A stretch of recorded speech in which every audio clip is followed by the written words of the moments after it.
What's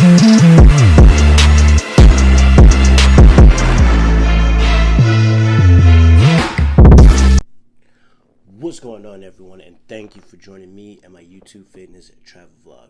So today we got a great topic. Today we're learning how to make overnight oats.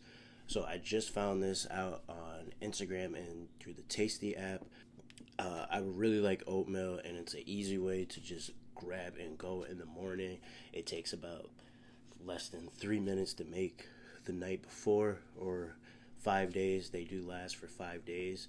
And I just grab that on the go in the morning, or it's great for after a workout. Has about anywhere from 400 to 500 calories.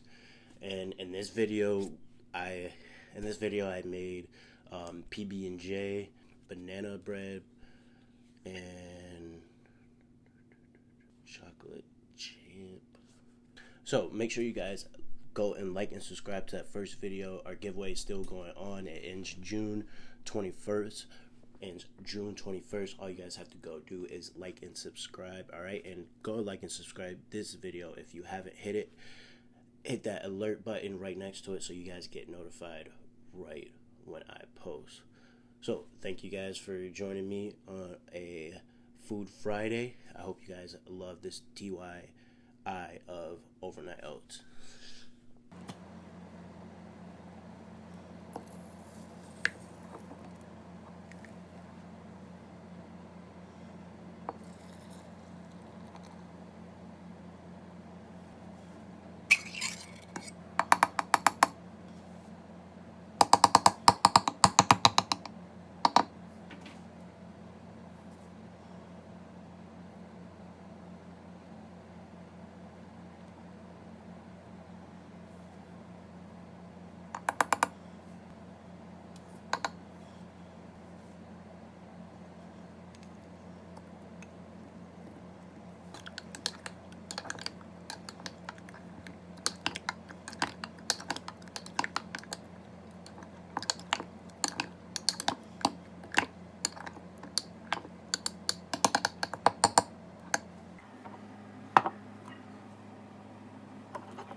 Mm-hmm.